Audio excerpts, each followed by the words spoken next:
మన train station అనమాట. ఇదిగోండి, ఇది మా టేబుల్ అనమాట. మేము ఆర్డర్ చేసాం. జంక్షన్లో ఉన్నాము. ట్రైన్ వస్తుంది.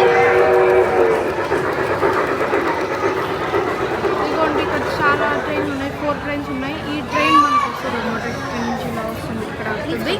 ఇక్కడ చాలా మంది జనాలు ఉన్నారు అనమాట. చూడండి, చాలా మంది ఉన్నారు. ఇక్కడ please don't touch the train tracks అని ఉంది. నేను టచ్ చేశాను.